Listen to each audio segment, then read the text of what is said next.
Bismillahirrahmanirrahim. Assalamualaikum warahmatullahi wabarakatuh. Innal hamdalillah nahmaduhu wa nasta'inuhu wa nastaghfiruh wa na'udzu billahi min shururi anfusina wa min sayyiati a'malina. May yahdihillahu fala mudilla lahu wa may yudlil fala hadiya lahu. Asyhadu an la ilaha illallah wahdahu la syarika lah wa asyhadu anna Muhammadan abduhu wa rasuluh la nabiyya wa la rasula ba'dah. Allahumma salli wa sallim wa barik ala nabiyyina Muhammadin wa ala alihi wa ashabihi wa man tabi'ahum bi ihsanin ila yaumil qiyamah, amma ba'd. Allahumma la sahla illa Israh li sadri wa yassir li amri wa hlul 'uqdatam min lisani yafqahu qawli. Allahumma amin.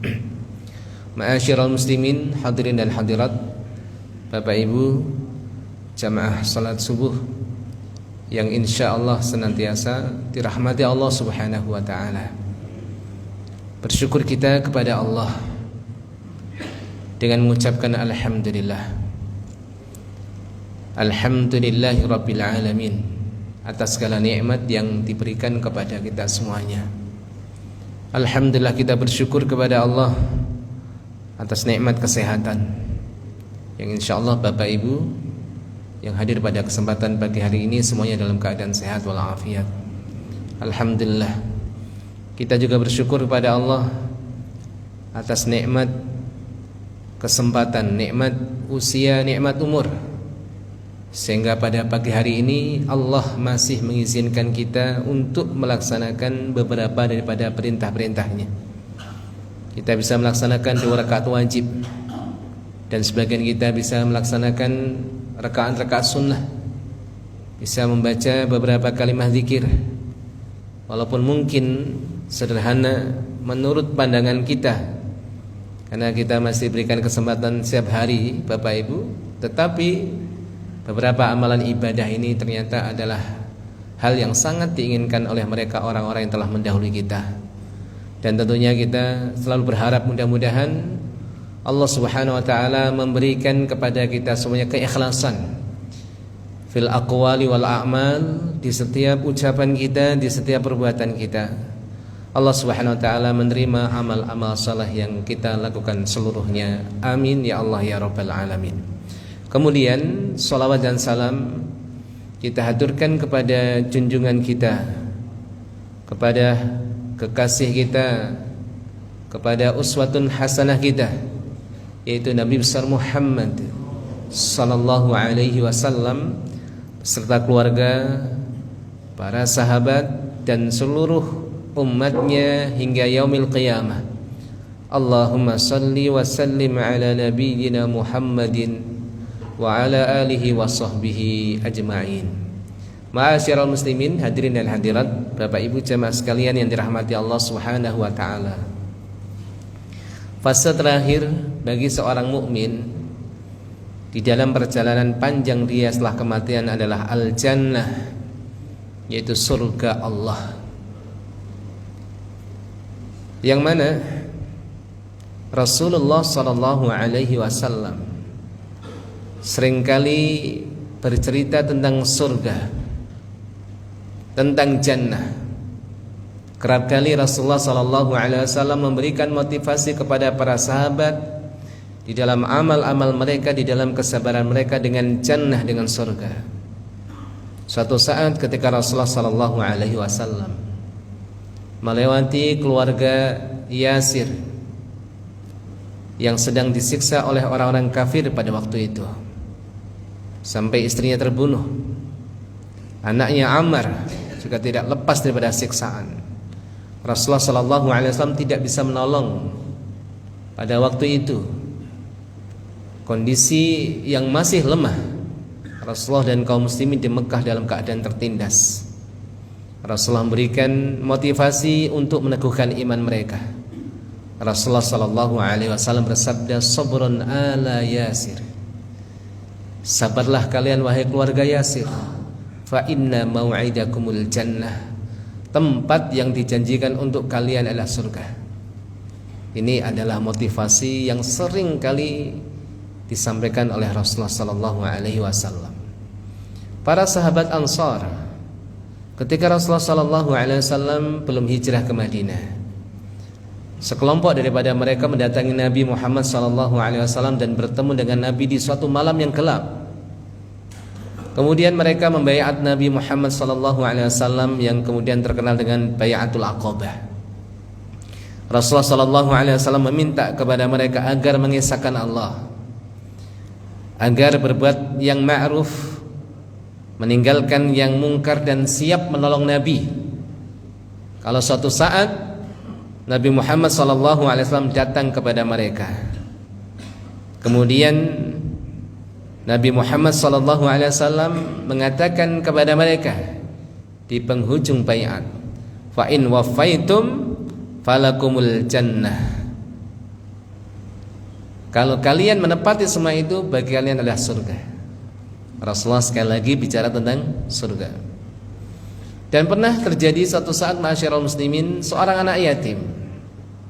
Seorang anak yatim pada zaman Nabi membuat pagar di kebun miliknya. Tapi ternyata pagar yang akan dibuat itu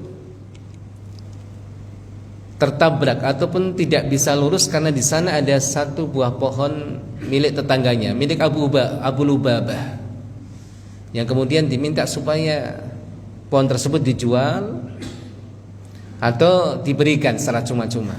Tapi Abu Lubabah tidak mau. Akhirnya dibawalah perkara tersebut pada Rasulullah sallallahu alaihi wasallam, dan Abu Lubabah juga tidak ingin memberikan pohon tersebut ataupun dijual. Sampai Rasulullah sallallahu alaihi wasallam mengatakan, siapa yang bisa membelikan untuk anak yatim tadi pohon kurma tadi, maka baginya sebuah pohon besar, pohon kurma yang besar di surga, yang untuk mengelilinginya butuh waktu 100 tahun perjalanan.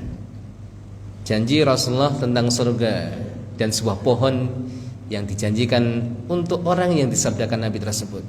Maka tampillah seorang sahabat namanya Abu Dahdah radhiyallahu anhu, kemudian menawarkan kepada Abu Lubabah, wahai Abu Lubabah, maukah pohonmu itu aku beli dengan 2 kebunku, 2 kebun yang berisi 600 buah pohon kurma. Masya Allah, mau Abu Lubabah, dan akhirnya pohon tersebut diberikan kepada anak yatim tadi. Abu Dahdah radhiyallahu anhu kemudian menemui istrinya dan mengabarkan kepada istrinya, laqad bi'tuha bi nakhlatin fil jannah yasir raqib fi dhilliha mi'ata 'am. Wahai istriku, kebunku sudah aku jual untuk sebuah pohon kurma yang untuk mengelilinginya saja butuh 100 tahun perjalanan. Fil jannah, di surga. Saya mengatakan ribhal bai' Abu Dahdah, ribhal bai' ini adalah jual beli yang sangat menguntungkan wahai suamiku Abu Dahdah. Masya Allah. Ini para sahabat, mereka sangat termotivasi sekali dengan surga yang sering diceritakan oleh Nabi kita Muhammad sallallahu alaihi wasallam. Dan kita bagaimana Bapak Ibu? Apakah jannah atau surga itu tidak begitu menarik bagi kita? Padahal surga ini sering sekali diceritakan oleh Nabi kita Muhammad sallallahu alaihi wasallam. Allah Subhanahu wa taala menyeru siapapun untuk bisa masuk ke dalam surga. Allah mengajak. Disebutkan di dalam surat Yunus ayat 25, wallahu yad'u ila daris salam. Allah menyeru ila daris salam, kepada surga, tempat keselamatan. Tidak disebutkan objeknya, Pak. Apakah hanya orang mukmin saja yang disuruh? Tidak, semua pun. Tidak disebutkan objeknya, menunjukkan bahwa itu umum. Allah yad'u ila daris salam. Allah menyeru siapapun untuk bisa masuk ke dalam surganya kelak. Dan kalimah surga itu dalam bahasa Al-Quran disebut dengan jannah, atau kadang disebut dengan kata jama'. Ya, kadang disebut dengan kata tunggal jannatun, kadang disebut dengan kata jamak jannat. Ya, jannah, jannatun, atau kadang kasrah, kadang dhammah. Ya, tergantung kondisinya ya Pak, Bapak Ibu. Kadang disebut dengan ungkapan jamak di dalam Al-Qur'an. Asy-Syaikh Sa'id bin Wahab Al-Qahtani rahimahullah taala mengatakan bahwasanya di dalam Al-Qur'an surga dikabarkan oleh Allah dalam bentuk tunggal itu fi sittin wa sittina maudhi'an, disebutkan pada 66 tempat. Jannah disebutkan pada 66 tempat. Sedangkan disebut dengan ungkapan jamak di dalam Al-Qur'an, kata Syekh, disebutkan sebanyak fitis'in wa sittina, ya, sebanyak ataupun disebutkan pada 69 tempat. Disebut dengan kata tunggal pada 66 tempat, disebut dengan kata jamak pada 69 tempat. Jadi ala kulli hal ini banyak sekali Bapak Ibu, sering Allah sebutkan. Berarti pengulangannya luar biasa. Berarti menunjukkan apa? Betapa pentingnya tentang surga ini. Karena memang itu adalah darul mukminin, rumah sejati bagi kita orang-orang mukmin insyaallah taala. Barakallahu fikum Bapak Ibu yang dirahmati Allah. Jannah kita artikan surga. Ya, kalau surga sendiri asal usul katanya dari mana mungkin perlu dikaji ya Bapak Ibu, tapi kita terjemahkan jannah itu dengan surga yang maknanya Bapak Ibu kalau sebut jannah yutlaku fil asli 'alal ardil mughattah bisyajari waz-zara'. Jannah di dalam bahasa Arab itu adalah nama yang identik dengan satu tempat yang tertutup dengan tanaman dan pepohonan. Bisa dikatakan taman atau suatu tempat Bapak Ibu yang penuh dengan pepohonan. Makanya orang-orang Arab yang mungkin ya jalan-jalan ke Indonesia melihat tempat yang banyak tanamannya, ya, mungkin di daerah puncak Bogor gitu kan, mereka bilang jannah surga. Karena jannah itu ismun, satu nama yang identik dengan satu tempat yang banyak tanamannya, yang banyak pohon-pohonnya. Barakallahu fikum. Dan inilah tempat yang Allah janjikan di dalam hadis, yaitu hadis qudsi. Allah Subhanahu wa taala menyampaikan a'dadtu li'ibadis salihin, aku siapkan, kata Allah, untuk hamba-hambaku yang saleh, ma la 'ainun ra'at wa la udhunun sami'at wa la khatara 'ala qalbi bashar. Aku siapkan untuk hamba-hambaku yang saleh sesuatu yang tidak pernah terlihat oleh mata, yang tidak pernah terdengar oleh telinga, yang tidak pernah terbetik di hati seorang hamba.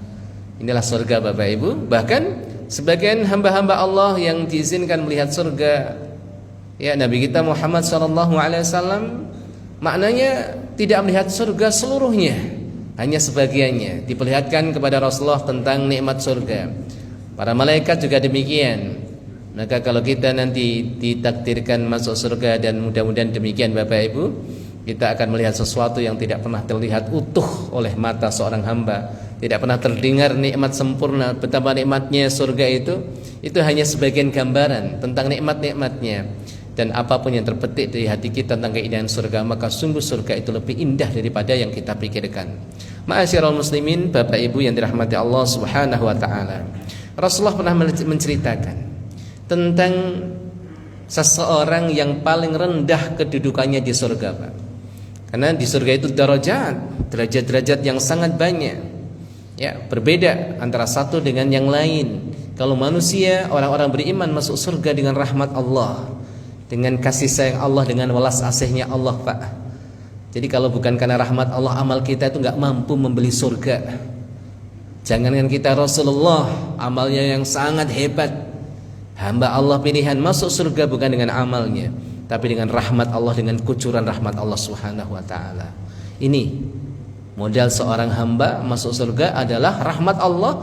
Baru ketika mereka masuki rumah-rumahnya, tempat-tempatnya, perbedaan derajat yang mereka dapatkan dipengaruhi dengan besar dan kecilnya amal.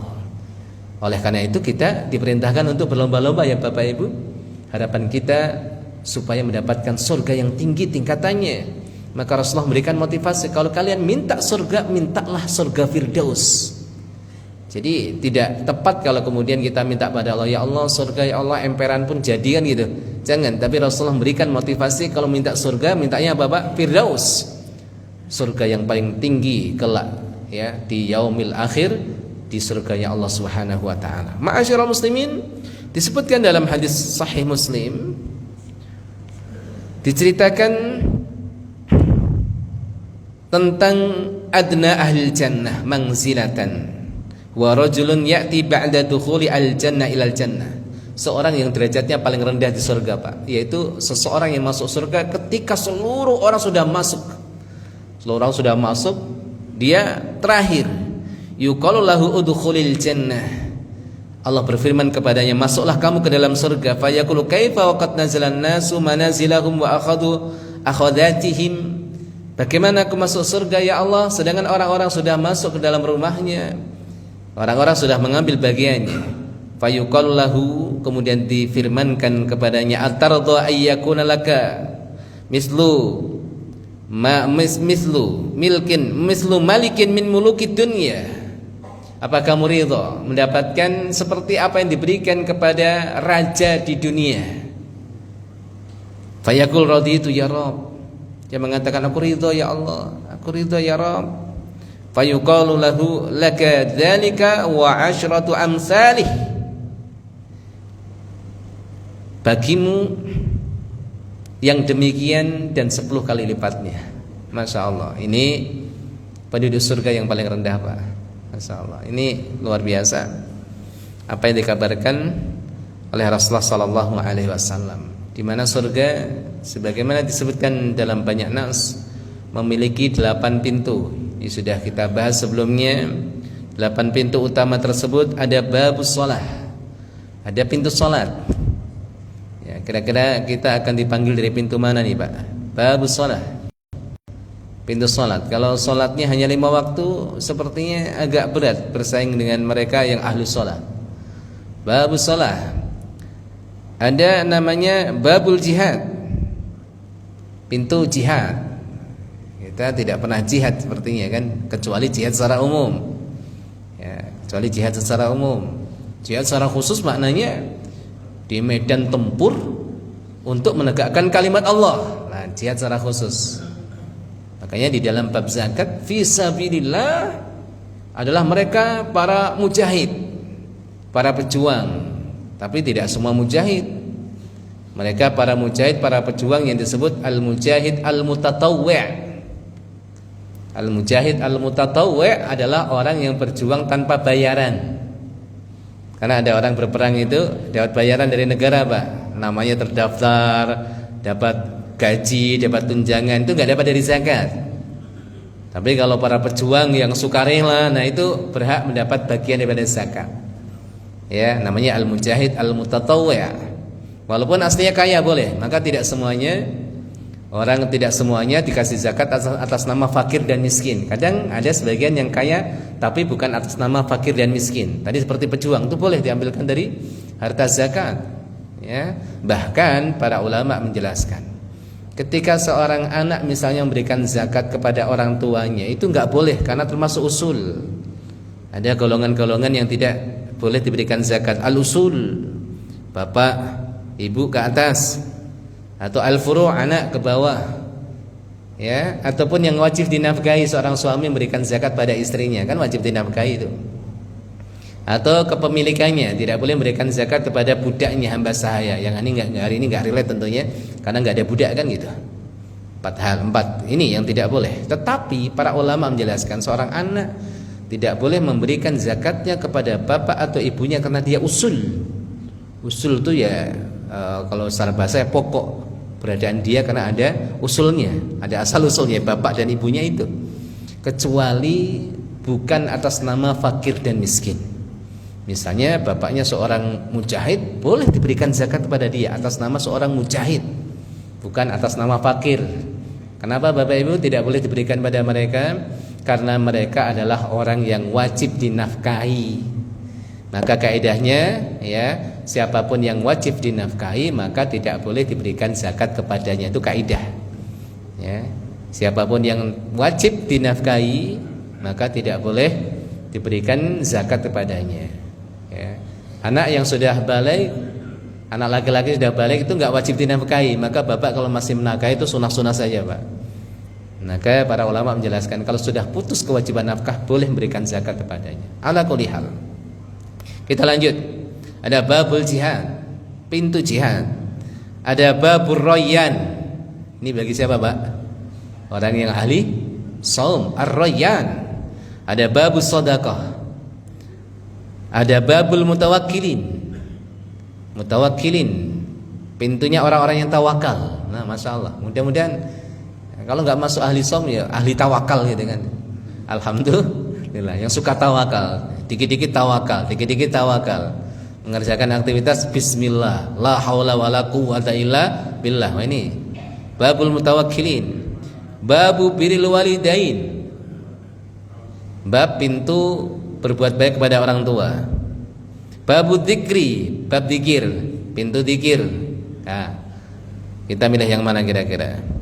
Yang kedelapan disebut babut taibin, pintunya orang-orang taubat. Mungkin ada sebagian orang bertanya, Ustaz, amal-amal sholat tidak sebatas 8 tadi, apakah mungkin ada pintu yang lain? Kalau kita lihat nas yang ada, sepertinya lebih daripada 8. Al-Imam Ibnu Hajar Al-Asqalani menyebutkan sesungguhnya pintu-pintu yang lain itu sifatnya pintu-pintu yang ada di balik pintu tersebut. Karena amal-amal sholat tidak terbatas dengan 8 tadi. Pernah kita sampaikan gambarannya Bapak Ibu, ada gerbang besar surga utama itu yang tidak mungkin dibuka kecuali diketuk oleh Rasulullah dan dibukakan karena memang Rasulullah, syafaat Nabi. Pintu surga dibuka karena syafaat Nabi Muhammad SAW. Kemudian terbukalah 8 pintu besar dan di balik setiap pintu ada pintu-pintu kecil. Yang inilah ya yang dimaksud dengan pintu-pintu yang banyak di dalam surga di balik setiap pintu utama. Baik, barakallahu fikum, karena amal soleh tidak terbatas pada 8 tadi. Barakallahu fikum, dalilnya sangat banyak tentang hal ini. Bab salat, faman kana min ahli salat du'iya min babi salat, orang yang ahli salat akan dipanggil dari pintu salat. Yang ahli jihad dipanggil dari pintu jihad dan seterusnya. Disebutkan dalam hadis birrul walidain, al-walidan. Jadi kedua orang tua itu disebut oleh Rasulullah yaitu pintu paling tengah. Pintu paling tengah di surga itu pintu berbuat baik kepada orang tua. Masya Allah. Ya, ini disebut dalam hadis. Dan pintu-pintu yang lain berikut dalil-dalilnya. Ma'asyiral muslimin, pintu surga itu pernah dikabarkan oleh Nabi. Lebarnya seberapa, Pak? Ya, lebarnya apakah selebar pintu kita atau pintu masjid kita? Wah, ini antrinya lama nanti. Pintu surga dikabarkan oleh Rasulullah sallallahu alaihi wasallam dalam sebuah hadis dari Abu Hurairah radhiyallahu an, Rasulullah sallallahu alaihi wasallam mengabarkan jarak ya antara satu sisi dengan sisi yang lain yaitu pintu surga. Itu seperti jarak antara Mekah dan Hajar. Mekah dan Hajar. Atau Mekah dengan Busra. Itu dua tempat yang berbeda. Ya, yang satu di wilayah Teluk, di wilayah Qatar, yang satu di wilayah Syam. Antara Mekah ke Hajar atau Mekah ke Busra. Dan hari ini sangat menakjubkan Bapak Ibu, ternyata ketika diukur jarak antara Mekah dengan Hajar itu sama persis dengan jarak antara Mekah ke Busra, persis. Jadi konsisten. Itulah Rasulullah SAW, wa ma yantiqu 'anil hawa in huwa illa wahyu yuha. Apa yang disampaikan bukan hawa nafsu, tapi apa yang disampaikan adalah wahyu. Rasulullah pernah mengarahkan arah kiblat satu masjid di negeri Yaman, di Sana'a. Hari ini ada tempat namanya Babul Yaman di Sana'a. Di dalamnya ada namanya Jami' atau Masjid Al-Kabir. Itu kiblatnya yang menentukan Rasulullah, sedangkan Rasulullah tidak pernah pergi ke Yaman. Masya Allah, berpesan kepada seorang sahabat, nanti kalau kamu sudah sampai di Yaman, lihatlah bukit ini, nanti tariklah ke sini, tarik ke sini. Masya Allah, hari ini Bapak Ibu dilihat ya, dilihat dari satelit itu, ditarik secara lurus kiblat yang diletakkan Rasulullah ke arah Mekah, bukan hanya lurus arahnya tapi lurus dengan Ainul Ka'bah, pas dengan Ka'bah. Kalau jihad kan arah, Pak. Misalnya kita Ka'bahnya di sini, kita sholat di sini. Kalau di luar Ka'bah, oh yang penting arahnya, nggak harus pas ini. Walaupun dalam madhab sebagian ulama, sholat tetap harus Ainul Ka'bah. Kalau orang di dalam Masjidil Haram, jangan arahnya saja, tapi betul-betul ila dzatil Ka'bah, ya ke Ka'bahnya itu, bukan arahnya. Ternyata kiblat itu persis mengarah ke Ka'bah, bukan Mekah tapi Ka'bah. Masya Allah. Wa ma yantiqu 'anil hawa in huwa illa wahyu yuha. Barakallahu fikum Bapak Ibu yang dirahmati Allah Subhanahu wa taala. Ketika orang sudah masuk ke dalam surga, mereka mendapatkan ucapan selamat dari mereka para malaikat yang menyambutnya. Ya, kalau kita masuk ke tempat penginapan, ke hotel, ada Masya Allah ahlan wa sahlan welcome kan itu Pak. Yang mengucapkan itu adalah mereka para malaikat yang ditugaskan khusus untuk menyalami mereka Pak. Ya, ucapan mereka disebutkan dalam beberapa ayat, di antaranya surat Az-Zumar. Ya, surat Az-Zumar ayat 73. Wasiqal ladzina taqaw rabbahum ilal jannati zumara hatta idza ja'uha wa futihat abwabuha wa qala lahum khazanatuha salamun alaikum tibtum fadkhuluha khalidin. Ini ucapan malaikat Pak. Ketika orang-orang bertakwa sudah masuk ke dalam surga, maka penjaganya akan mengatakan salamun alaikum tibtum fadkhuluha khalidin. Keselamatan bagi kalian. Mudah-mudahan keselamatan terlimpahkan kepada kalian. Tibtum, kalian dalam keadaan yang indah, dalam keadaan yang baik. Fadkhuluha khalidin, silahkan masuk, kalian kekal di dalamnya. Masya Allah. Itu ucapan selamat yang diberikan oleh malaikat. Juga ada ucapan malaikat kepada mereka penduduk surga ketika masuknya, disebutkan dalam surat Ar-Ra'd ayat 24. Salamun alaikum bima sabartum. Keselamatan atas kalian, ya, untuk kesabaran kalian selama ini. Jadi beruntung bagi orang-orang sabar. Kita kan harus bersabar ya Pak, menjalankan ketaatan, menghindari kemaksiatan. Salamun alaikum bima sabartum. Selamat ya yang sudah bersabar selama ini. Masya Allah. Itu diantara ucapan penjaga surga dari kalangan malaikat untuk orang-orang yang beriman. Mendapatkan semua itu Bapak Ibu, mendapatkan ucapan-ucapan selamat dari para malaikat. Kemudian penduduk surga, mereka memuji Allah, yang mana yang dikabarkan dalam surat Az-Zumar juga Bapak Ibu. Mereka mengatakan wa qalul hamdulillahilladzi shadaqana wa'dah wa awrathana al-ardha natabawwa'u minal jannati haitsu nasya' fa ni'ma ajrul 'amilin. Penduduk surga mereka ramai-ramai memuji Allah. Alhamdulillah, Allah telah memenuhi janjinya. Alhamdulillahilladzi shadaqana wa'dah. Alhamdulillah, segala puji bagi Allah yang telah memenuhi janjinya dan mewarisi bumi ini, memberikan kepada kami akhirat, tempat bumi ini, bumi akhirat ini, bumi surga ini, yang kami itu bisa menempati dimanapun yang kami inginkan. Masya Allah.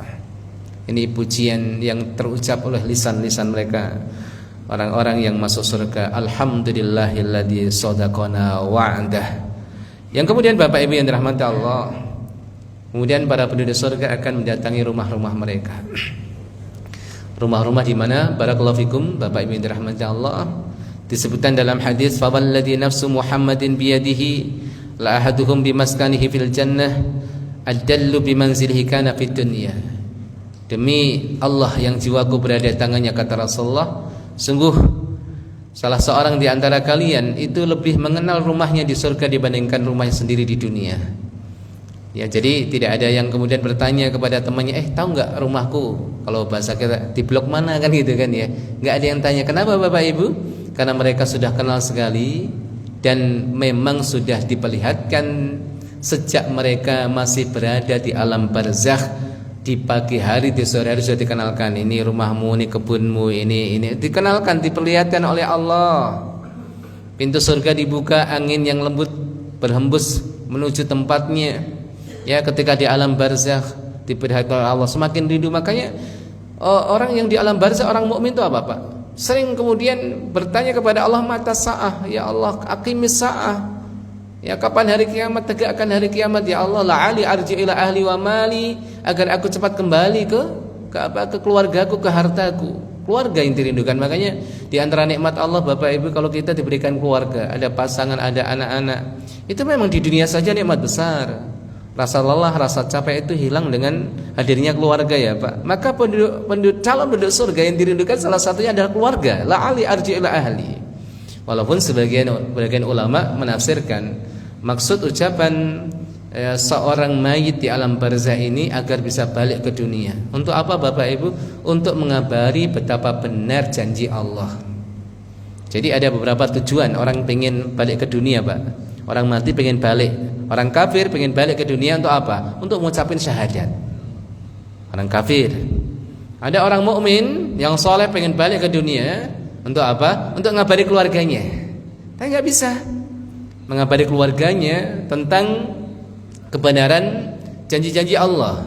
Ada orang mukmin pengen balik untuk menambah amalnya. Fa asaddaq, bisa sedekah walaupun dengan berapa rupiah, Pak. Maka nggak ada nasnya orang yang sudah mati balik pengen ganggu orang tuh nggak ada. Nggak ada. Dikasih kesempatan balik ganggu orang, dosa itu kurang kerjaan. Maka kalau ada orang yang sudah meninggal balik, pasti dia akan ikut majelis taklim kayak gini. Ustaz izin ikut gitu kan, pakaian kapan di pojok gitu. Ya, nggak ada kemudian ganggu orang, ya. Jadi setan apa gitu, Pak. Ya, itulah kadang-kadang pesan-pesan di film horor yang merusak akidah seperti itu. Ruh itu tanggung jawabnya besar setelah kematian. Balik ganggu orang, nakut-nakutin orang. Itu jin itu. Ya, itu jin. Cuma memang ya jin tentunya menyesuaikan kan dengan apa yang dilihat oleh orang, tontonan orang. Makanya di Indonesia ini, di negeri kita nih Bapak Ibu, itu jin itu paling inovatif itu. Maka setan itu paling banyak bentuknya di negeri kita itu. Dari yang ngesot, yang loncat-loncat, yang terbang, jungkir-balik ada semua. Allahu Akbar. Ya, barakallahu fikum Bapak Ibu yang dirahmati Allah Subhanahu wa taala. Ya. Jadi rumahnya sudah dikenal, Masya Allah. Hari ini kita masih bayangin ya Pak, seperti apa ya rumah kita. Nanti tetangganya siapa ya. Kalau kunjung Rasulullah diizinkan berapa kali dalam sepekan kan gitu kan, bisa mengunjungi Rasulullah, bisa mengunjungi sahabat. Kita hanya mendengar Abu Bakar, ya, Umar dalam sirah nabawiyah, tapi seperti apa sesungguhnya kan gitu, Masya Allah. Barakallahu fikum Bapak Ibu yang dirahmati Allah. Kemudian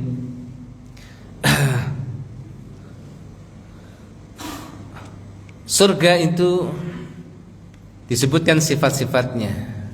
Ada rumah-rumah di surga. Di surga ada namanya al-ghuraf. Al-ghuraf itu adalah kamar-kamar, Pak. Wahia buyutun murtafi'ah, kamar-kamar yang tempatnya tinggi. Yara ba'dhuha yara ba'dhuha au yura ba'dhuha min ba'd wa ba'dhuha min fawqiha. Digambarkan dalam ayat itu ada kamar yang letaknya tinggi, kemudian bertingkat-tingkat ya Pak. Bisa dilihat dari luar, bisa terlihat dari dalam, bisa melihat keluar. Tapi tidak ada orang yang mengintip yang bukan haknya. Nah, jangan khawatir nanti kelihatan dari luar diintip, enggak. Itu di dunia, Pak. Ya, ada rumah-rumah seperti itu. Wahia muzayyanatun bidzahab wal fiddah. Hiasannya emas, perak, ya. Keindahan. Makanya kita khususnya laki-laki, Bapak Ibu, sabar. Sabarnya di antaranya Bapak patuh dengan syariat. Laki-laki jangan pakai perhiasan emas. Nah, banyak para ulama menjelaskan nanti perhiasan laki-laki di surga ngalahi perhiasan wanita, karena wanita sudah mengambil sebagian haknya di dunia, laki-laki belum. Maka orang yang pakai perhiasan emas di dunia nggak pakai perhiasan emas di akhirat. Orang yang minum khamr di dunia, apa sanksinya? Tidak akan minum ya sungai khamr di surga. Akan disabar nih bapak-bapak, kan kita sabar. Ya, pengen cincin dari emas, nah pakai perak saja. Kalau perak boleh, kalau emas tidak boleh. Ya, masuk perhiasan yang haram. Maka dalam bab zakat Bapak Ibu, emas perhiasan, jumhur para ulama, mayoritas para ulama itu mengatakan tidak ada zakatnya, kecuali Imam Abu Hanifah. Jumhur mayoritas para ulama perhiasan itu tidak ada zakatnya, kecuali emas yang dipakai dalam keharaman. Contohnya emas yang dipakai laki-laki, kalau sampai nisab ada zakatnya, malah gara-gara haram malah ada zakatnya itu. Bukan berarti zakat yang dikeluarkan itu menghilangkan dosa. Itu perkara lain, Pak. Laki-laki pakai perhiasan dihitung sampai nisabnya kalau emas murni 20 dinar atau 20 miskol dikonversikan ke gram sejumlah 85 gram ukuran 24 karat murni. Makanya kalau emas punya ukuran apa ya Pak, 21, 22 atau 18, nanti nisabnya bukan 85 gram ya. Kalau punya emas 22 karat sejumlah 85 belum nyampe nisab itu ya. Kemudian perhiasan tersebut tidak diniatkan untuk disimpan, bentuknya perhiasan tapi untuk disimpan, wah itu kena zakat juga. Atau jumlahnya tidak melampaui batas. Artinya apa Bapak Ibu? Kalau jumlahnya secara umum perempuan perhiasannya itu 100 gram misalnya, dia punya 1 kilo. Wah ini 1 kilo ini perhiasan apaan? Maka wajib dikeluarkan zakat. Dan harus diketahui pemiliknya. Maksudnya diketahui pemiliknya. Loh, bagaimana Ustaz? Perhiasan nggak diketahui pemiliknya seperti apa? Nih ada gambarannya Bapak Ibu. Misalnya seorang ibu meninggalkan perhiasan yang sampai nisab mungkin 100 gram lebih kan gitu kan, disimpan di satu tempat, tidak diketahui oleh anaknya, ahli waris tidak tahu. 2 tahun kemudian dibuka, oh ini peninggalan mama nih. Maka kalau sampai nisab di situ Bapak Ibu 2 tahun tidak dikeluarkan zakat, maka dikeluarkan. Karena ibaratnya karena dia tidak diketahui sebagai perhiasan, itu statusnya seperti emas simpanan. Ala kulli hal Bapak Ibu yang dirahmati Allah, ya ala kulli hal ketika kita ingat hal ini tentunya mudah-mudahan bisa mengingatkan kita akan nikmat yang besar yaitu surga. Ada di surga itu al-qusur. Al-qusur itu istana-istana, qasrun, istana-istana. Ini bukan kamar-kamar. Jadi al-qusur itu istana berarti ya. Kamar sama istana gedean mana, Pak? Ya gedean istana. Kamar-kamar ibarat kita itu sudah punya rumah di sini ya, Pak. Rumah di tempat kita di komplek gitu. Kita jalan-jalan, kadang kita istirahat di villa atau apa. Kan ya kecil kamar, tapi Masya Allah manusia itu jiwanya apa Pak? Pengen bervariasi. Kadang di tempat yang luas istana, kadang pengen punya kamar-kamar yang tidak besar di bukit-bukitan gitu. Maka sebagian orang yang rezekinya luas, oh ya buat rumah-rumah kecil, kamar-kamar kecil atau villa di satu tempatan gitu. Di surga ada ghuraf, ada kamar-kamar, ada kusur, ada istana. Ada juga al-khiyam, al-khaymah. Kalau bahasa kita kemah-kemah. Ada kemah, Pak. Digambarkan dalam hadis kemahnya itu panjangnya 60 mil ya. Kemudian lebarnya 60 mil. Masya Allah.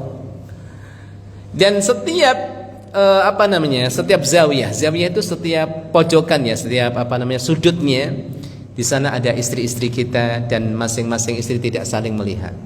Masya Allah, Bapak Ibu luar biasa nih. Allahu Akbar. Ya. Kemudian ada rumah tapi bukan istana. Ada ghurfah, ada kamar-kamar, ada istana, ada kemah-kemah, ada rumah-rumah. Maka barang siapa yang bangun masjid di dunia maka akan dibangunkan rumah ya, kan rumah Pak. Ada hadis barang siapa bangun maka dibangun istana. Ya. Maka ingat Bapak Ibu tempat tinggal kita ada yang namanya ghuraf, kamar-kamar yang bertingkat-tingkat yang ada di yang luasnya tidak seluas istana yang akan diberikan kepada para hamba. Ada kusur istana, ada kemah-kemah ya Pak. Kemudian ada buyut itu ada rumah-rumah, Masya Allah. Kemudian surga tidak akan disebut surga kecuali banyak pohonnya. Ya pohon-pohon di surga Bapak Ibu, Masya Allah digambarkan bagaimana pohon surga itu ada pohon yang besar. Tadi kita sampaikan untuk mengelilingi naungannya. Jadi kalau ada pohon di bawah terik matahari kita bisa berteduh di bawah naungannya. Naungannya untuk mengelilinginya butuh waktu 100 tahun perjalanan. Kita sih nggak bisa membayangkan hari ini seperti apa ya Pak. Itu pepohonan di surga. Ada namanya pohon tuba. Ini sering disampaikan oleh Rasulullah. Tuba sebagian orang menerjemahkan beruntung bagi siapa ya tuba ya. Banyak para ulama mengatakan tuba ini artinya ada satu pohon di surga yang disebut dengan tuba.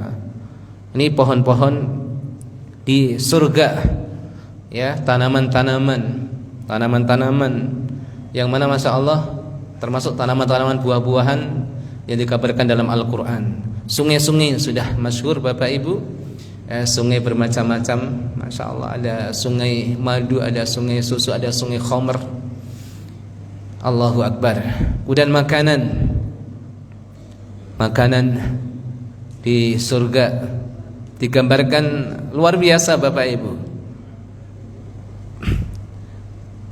Makanan yang tidak seperti di dunia tentunya, ya, tidak seperti dunia. Makanan kalau kita di dunia kita tidak makan, kita tinggalkan, besok basi Pak. Di akhirat nggak ada kata basi.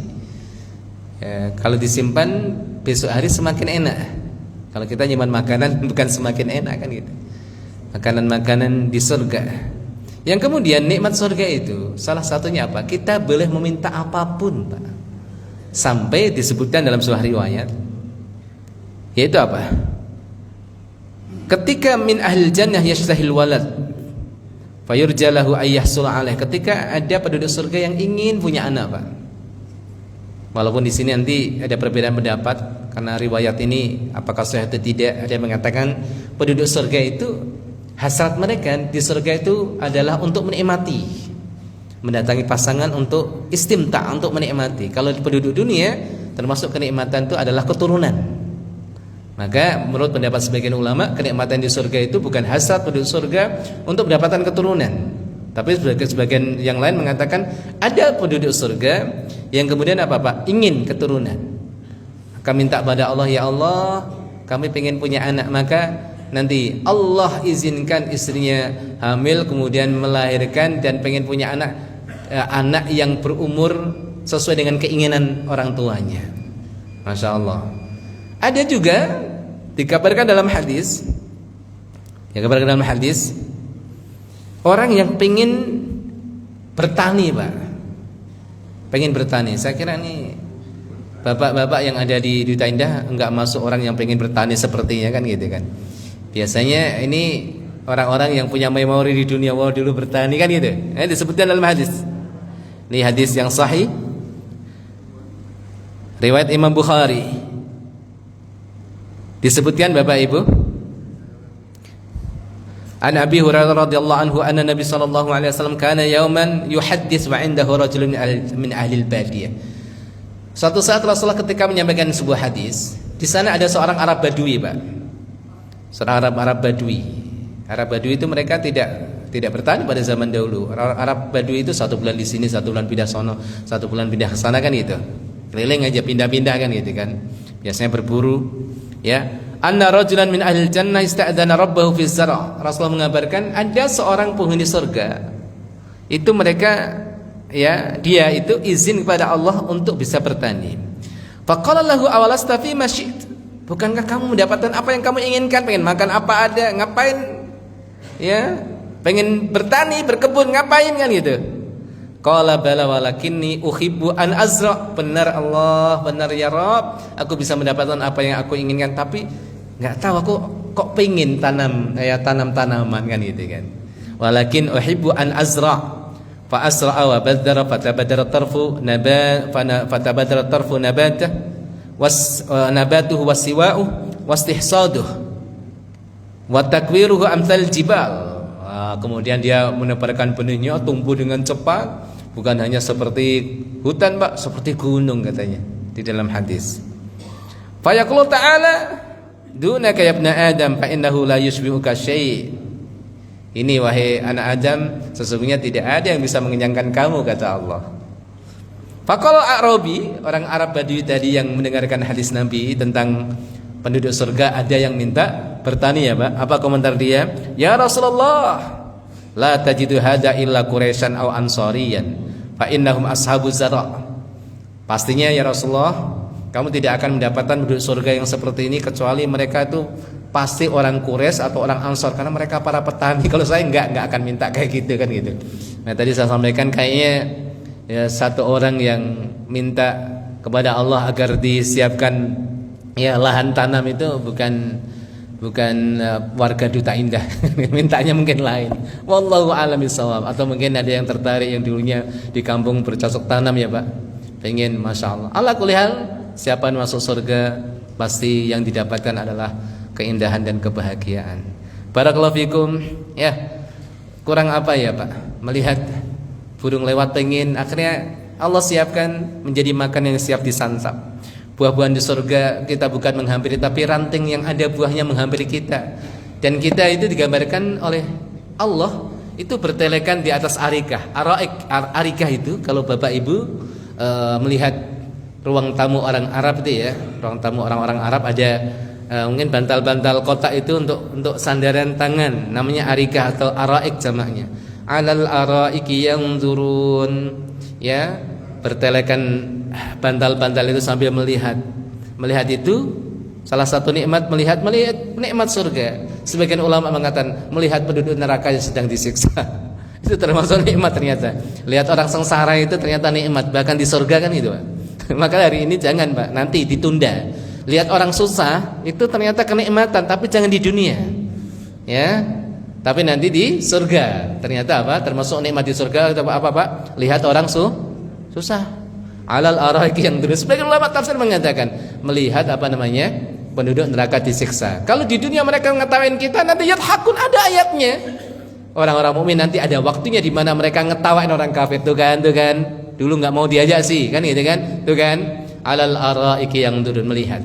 Apa tadi tafsirnya? Ada yang mengatakan melihat kenikmatan surga, memuji Allah, dan juga sebagian ahli tafsir mengatakan maksudnya melihat orang-orang kafir yang disiksa. Wah, sambil minum air jahe surga, Pak. Lihat orang disiksa, kok indah gitu ya. Wallahu a'lam. Ini para ahli tafsir, sebagian menafsirkan demikian. Sekali lagi apa? Termasuk kenikmatan di surga melihat orang disiksa. Allahu Akbar. Baik Bapak Ibu yang dirahmati Allah, masih ada beberapa hal tentunya. Ini sedikit kami tambahkan tentang masalah kenikmatan di surga, makanan yang sangat istimewa tetapi tidak kemudian menjadi kotoran. Tidak ada penduduk surga yang buang air kecil, buang air besar, tidak keluar ingus, tidak keluar ludah. Kemudian mereka juga saling mengunjungi. Ya, mereka didekatkan dengan keluarga mereka, saling mengunjungi, dan mereka dimasukkan dalam surga dengan usia yang sama. Anak-anak kita yang masuk surga usianya setara dengan kita. Dikabarkan dalam hadis usianya berapa, Pak? 33 tahun. Konon katanya usia 33 tahun ini adalah puncak ketampanan dan kecantikan manusia. Ini sepertinya rata-rata 33 tahun nih, Pak. Alhamdulillah. Ya. Mengunjungi Rasulullah. Jadi gini, memang di surga itu yang atas ketika mengunjungi wilayah bawah itu bebas, Pak. Tapi yang bawah untuk bisa mengunjungi ke atas harus izin. Nah, kita tingkatannya sampai tingkatan tinggi mendekati Rasulullah enggak? Kalau enggak kan susah ini. Ya, kalau diizinkan kita akan kunjung ke rumah Rasulullah. Ya Allah, masyaallah ya. Kunjung ke rumah Utsman bin Affan. Wahai Sayyidina Utsman, dulu sering dengar ceritamu, akhirnya ketemu juga ya, gitu. Anak-anak kunjung ke kita, ya Allah ya Rabb, bercerita. Termasuk kan kenikmatan surga itu kan bernostalgia, Pak. Kenikmatan surga itu apa? Bernostalgia. Dulu, masuk surga juga kamu ya, katanya. Alhamdulillah. Kirain gak masuk surga kamu, orang Badung gitu misalnya. Bernostalgia, Pak. Masya Allah. Ya, ini nikmat surga. Kemudian tidak letih dan tidak lelah. Kalau kita istirahatnya di dunia itu tidak letih, karena letih dan lelah. Tapi istirahatnya penduduk surga bukan karena letih, tapi karena menikmati, Pak. Makanya di surga itu disebut ahsanu makila. Makil, ahsan kan paling bagus. Makil itu tempat qailulah. Bapak Ibu tahu kok qailulah? Qailulah itu tidur sesaat sebelum duhur. Maka Bapak Ibu kalau mungkin bisa melakukan, tidak menzalimi hak orang lain, bukan menjadi karyawan bekerja yang dia niat sunnah ngambil tidur saat sebelum duhur, zalimi orang lain nggak boleh, jangan. Misalnya Bapak Ibu yang punya waktu misalnya ya luas, boleh ngambil tidur sesaat, itu namanya qailulah. Tempat untuk istirahat itu namanya makilah. Namun jangan dipahami bahwa penduduk surga itu mereka akan ngantuk dan tidur. Tidak, Bapak Ibu.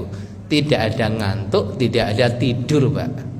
Karena tidur itu akhul maut, saudara kematian, sudah disembelih di antara surga dan neraka. Ya, makanya kalau bapak-bapak waktu ngaji kayak gini ngantuk, ya dipastikan belum di surga. Ya, enggak apa-apa. Orang ngaji ngantuk jangan dimarahi, Pak. Ya, nyari barokah. Tapi jangan niat nyari barokahnya dengan ngantuk loh ya.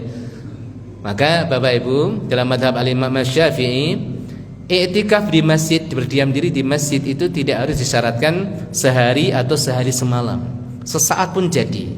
Maka niatkan Bapak Ibu ketika masuk masjid mau sholat subuh, niatkan i'tikaf, khususnya di akhir pekan Sabtu Ahad, atau orang yang setiap hari bisa nunggu sampai waktu syuruk, niatkan i'tikaf. Artinya apa Pak? Ikut kajian kemudian ngantuk, dapat pahala i'tikaf minimalnya, kan gitu. Ya, kalau saya pribadi, insya Allah nggak masalah.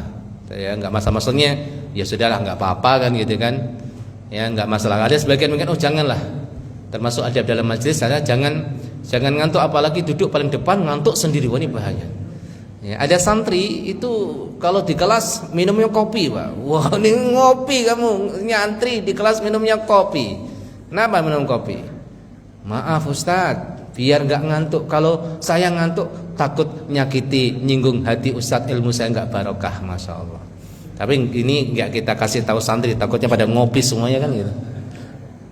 Masya Allah. Barakallahu fikum Bapak Ibu yang dirahmati Allah.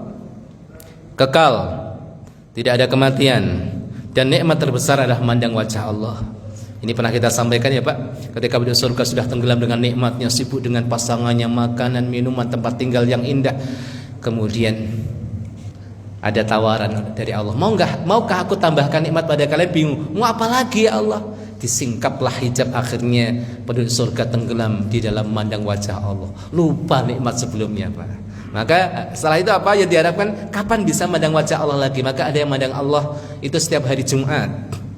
Di surga itu ada hari-hari Pak, tapi nggak ada malam hari. Ada hari-hari tapi tidak ada malam hari. Masya Allah. Ada hari Jumat itu istimewa. Hari Jumat memandang Allah, ada pasar kaum muslimin. Ya, orang-orang mukmin, ada pasarnya penduduk surga. Laki-laki mereka berkumpul bernostalgia, ada saling berkunjung, ada tempat-tempat, bahasa kita tempat nongkrong di pasar Pak, ketemu. Masya Allah.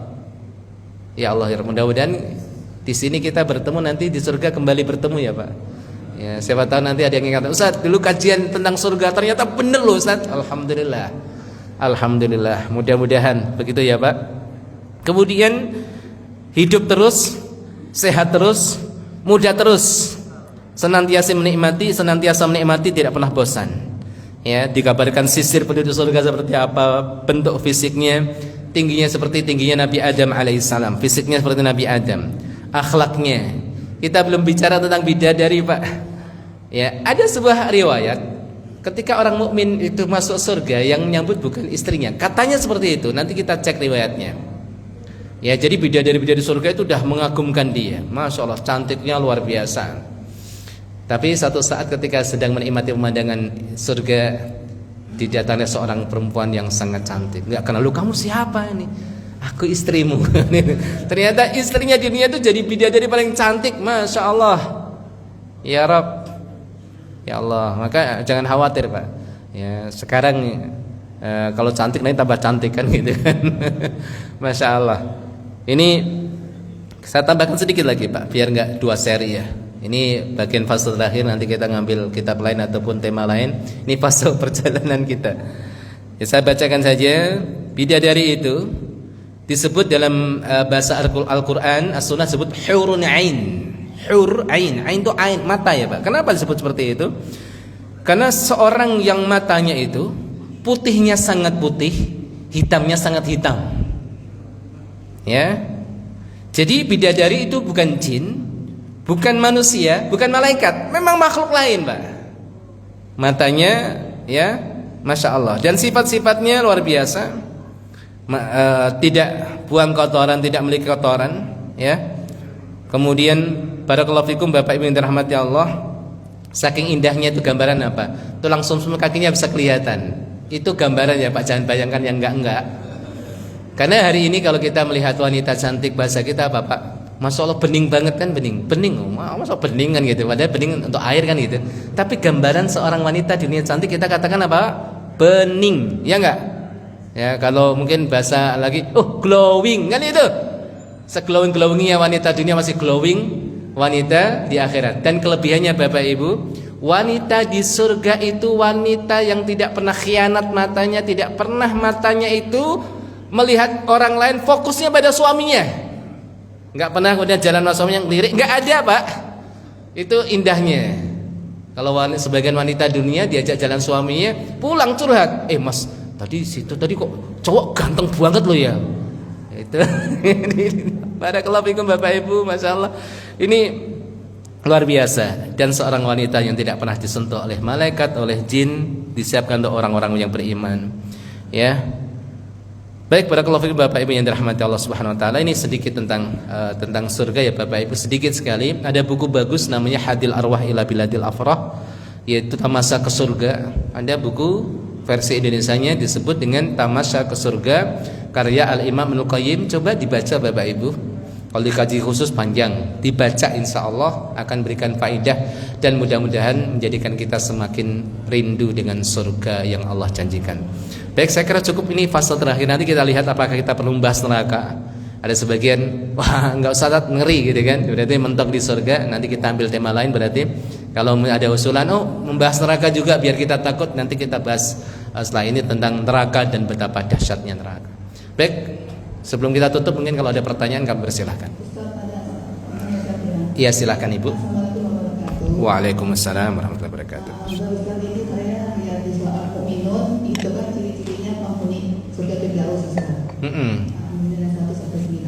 Saya mau tanyakan apa bedanya memelihara sholat sama khusyuk dalam sholatnya. Iya. Terus yang kedua menunaikan zakat. Kita ini itu orang kaya, gitu. Nah untuk penghuni surga ini kan waktu itu jangan menunaikan zakat itu kalau jalankan zakat itu seperti apa? Assalamualaikum warahmatullahi wabarakatuh. Masya Allah, baik benar. Penghuni surga Firdaus, alladzina yarithunal firdausa hum fiha khalidun. Di surah Al-Mu'minun ya, Bapak Ibu. Qad aflahal mu'minuna alladzina hum fi salatihim khashi'un. Yang istimewa di situ ciri-ciri penduduk surga tentang salat diulang 2 kali. Pertama yang khusyuk salatnya, yang kedua yuhafidun yang menjaga salatnya. Apa bedanya? Para ulama menjelaskan. Kalau khusyuk itu terkait dengan batiniyah. Ya, batiniyah, khusyuk. Khusyuk itu menghadirkan hati, bukan hanya raga ya dalam sholat. Kadang orang itu raganya hadir, tapi jiwanya nggak hadir kemana-mana. Takbir, wah bayangkan ini. Ini nggak khusyuk. Ataupun orang yang banyak gerak itu sudah dia. Maka khusyuk yang paling ringan khusyuk fisik, tidak banyak bergerak. Khusyuk yang istimewa selain khusyuk badan ditambah khusyuk batin. Tapi alhamdulillah pendapat yang kuat khusyuk bukan termasuk rukun. Ya Pak. Sebagian ulama mengatakan rukun sholat itu sampai 20, salah satunya adalah khusyuk. Maka orang yang tidak khusyuk dari awal sampai akhir nggak sah sholatnya. Minimal ada berapa poin yang kita bisa khusyuk di situ. Ada berapa poin di dalam sholat kita harus khusyuk. Tapi yang kuat khusyuk bukan rukun sholat. Alhamdulillah ya Pak. Kalau rukun sholat itu udah banyak batal sholat kita. Alhamdulillah. Jadi khusyuk orang yang menghadirkan hati di dalam sholat. Khusyuk maknanya bukan nggak sadar. Soalnya ada yang curhat ke saya, Ustaz saya tuh khusyuk dalam sholat, ya tiba-tiba selesai aja gitu sholat. Itu bukan khusyuk, mas tuh ngantuk gitu. Ya, imamnya salam kaget, nggak ya? Jadi cara khusyuk di antaranya apa Ibu? Memahami bacaan sholat. Orang kadang bisa nangis, ya Allah, imamnya baca tentang surga nangisnya karena haru. Wasiqal ladzina taqaw rabbahum ilal jannati zumara hatta idza ja'uha wa futihat abwabuha wa qala lahum khazanatuha salamun 'alaikum tibtum fadkhuluha khalidin. Itu bisa nangis Pak. Ya, itu ya Allah, enggak lepaskan urusan dunia, lupakan hutang sementara ya Pak. Hutang-hutang tagihan itu lupakan sementara. Itu khusus. Kalau yuhafidun menjaga waktunya, menjaga syarat-syarat salat, ya, rukun-rukunnya, ya, wajib-wajibnya, sunah-sunahnya, hayatnya itu yuhafidun. Menjaga waktunya, tidak lepas daripada waktunya. Yang penting di atas waktunya, pada waktunya. Duhur ya jangan sampai lewat asar. Masih pada waktunya, yang paling afdal awal, tapi yang penting pada waktunya sudah dianggap menjaga salat, syaratnya dan rukunnya. Baik. Kemudian ada ciri di situ orang yang zakat. Kalau orang nggak zakat berarti nggak masuk surga. Jawabannya tidak Ibu. Orang yang kemudian tidak mengeluarkan zakat karena tidak masuk syaratnya, ya berarti kalau Allah tidak masukkan mereka, tidak seperti itu. Jadi Barakallahu fikum. Orang yang tidak mampu mengeluarkan zakat karena satu kondisi bukan dinafikan untuk masuk surga Firdaus. Tidak, ya. Jadi kenapa? Karena mereka memang tidak memiliki kemampuan. Tidak memiliki kemampuan, tidak ada nisabnya. Nisab apa sih, Pak? Nisab itu batas di mana seseorang sudah mulai wajib mengeluarkan zakat. Harus paham nisabnya. Nisab ternak, yang punya ternak ini. Ternak yang diwajibi zakat hanya 3, unta, sapi sama kambing. Maka kalau yang ternak ayam enggak ada. Ayam berapa ekor Ustaz? Nanti paling kenanya kalau dia beli ayam untuk niat jual beli kena urudu tijarah. Kenapa? Bapak kena zakat apa? Jual beli. Ya, ada nisab. Ya. Kalau haul itu enggak semuanya. Kalau orang menemukan harta karun, kalau bahasa zakatnya rikas, enggak ada haul. Sampai nisab keluarkan. Orang punya usaha tambang, punya tambang emas sana di Kalimantan, itu enggak ada haul, enggak nunggu setahun, Pak. Apa yang dikeluarkan dizakati. Ustaz belum sampai nisab, para ulama menjelaskan digabung dengan harta yang lain biar sampai nisab. Cuma harta itu, misalnya Bapak Ibu nambang, keluar 30 gram. Oh, enggak nyampe nisab dong. Bapak Ibu punya tabungan yang senilai dengan nisab, punya tabungan 300 juta sudah sampai nisab lebih. Maka digabungkan, ini dikeluarkan yang sekarang ini hasil tambang, sedangkan harta yang lain nanti dikeluarkan pada haulnya. Tapi dikeluarkan pada waktu itu. Kenapa dikeluarkan walau belum sampai nisab? Karena digabungkan dengan yang lain. Ala kulli hal seperti itu ya Ibu.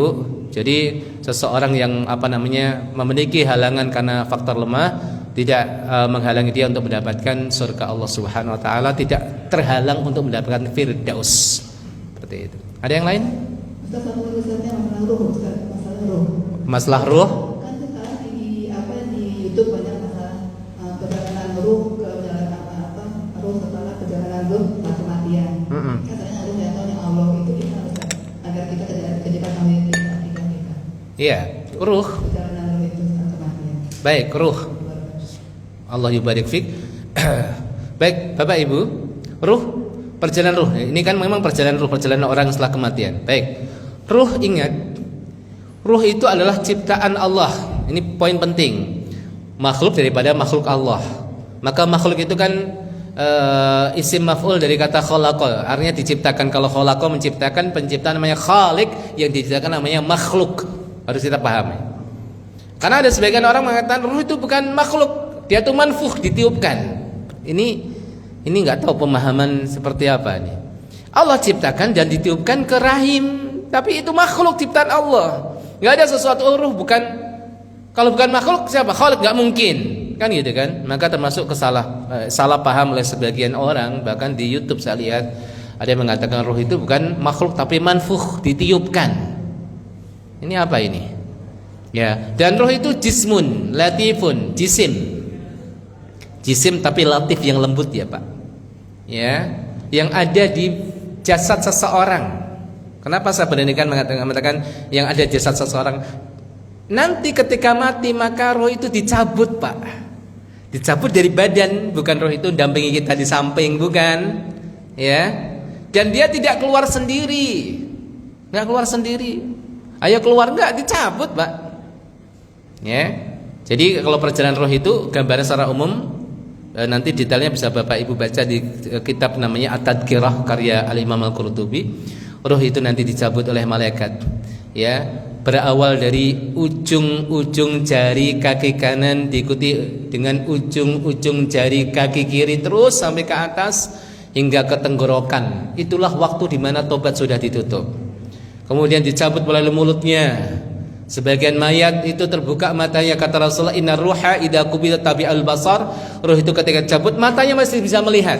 Makanya jasad ketika sudah terlepas dari ruhnya itu belum tentu tidak merasakan total Pak. Maka sunnahnya kita mandikan jenazah dengan lembut. Dimandikan ya Pak, dimandikan, karena itu adalah hak. Makanya tidak sah mayit disolati kecuali sudah dimandikan. Ya, dulu zaman corona itu agak susah. Harusnya walaupun nggak disentuh, dikuciri pun sah Pak, dikuciri itu sah. Dari jauh pakai apa gitu, pakai selang diginikan gitu. Yang penting dimandikan aslinya. Enggak harus kemudian sempurna langsung disabun apa diguyur air, yang penting air itu merata sebagaimana kita mandi junub. Mandi junub itu yang penting air itu merata, Pak. Maka kita wudu dulu apa itu sunnah. Jadi kalau Bapak Ibu misalnya pengen mandi besar, niat mengangkat hadas, udah langsung guyuran sah. Sedangkan dalam hadis mencuci kemaluan, wudu macam-macam itu sunnah. Wajib rukunnya cuma 2 mandi itu. Niat sama isti'abul ma. Niat sama meratakan air ke seluruh tubuh. Sedangkan wudu macam-macam sunnah. Maka mandikan mayit kalau kondisi tertentu nggak bisa karena satu yang pernah terjadi pada zaman Covid itu sayang kan. Ya kasihan. Kalau sudah dimakamkan kita gali lagi kita mandikan sudah habis. Ya sudah terjadi seperti itu. Begitu ya. Ibu jadi roh itu nanti akan diangkat oleh malaikat, panjang di perjalanan sampai nanti dibangkitkan ya, ditemukan dengan jasadnya kembali, diangkat ke langit, dibalikan ke jasadnya untuk menjawab pertanyaan malaikat dan seterusnya. Kita yakin ruh itu ada, tapi secara detailnya ada rahasia Allah. Sudah sebut rahasia, nggak mungkin kita kemudian mendapatkan secara detail, karena detailnya adalah rahasia Allah. Baik, saya kira cukup Bapak Ibu. Kita tutup dengan doa kafaratul majlis. Subhanakallahumma bihamdika asyhadu an la ilaha illa anta astaghfiruka wa atubu ilaik. Assalamualaikum warahmatullahi wabarakatuh.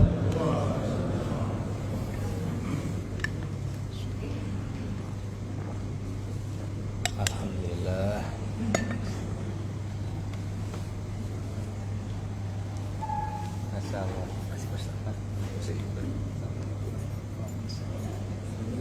Waalaikumsalam. Tadi goes nggak disebut Ustaz? Hah? Goes nggak disebut di surga, ada goes. Oh, goes. Iya. Masyaallah. Ya seneng goes. Iya gitu. Salah gitu ya? Gimana? Ya saya nggak salah. Oh, iya. Sama-sama barakallahu fikum.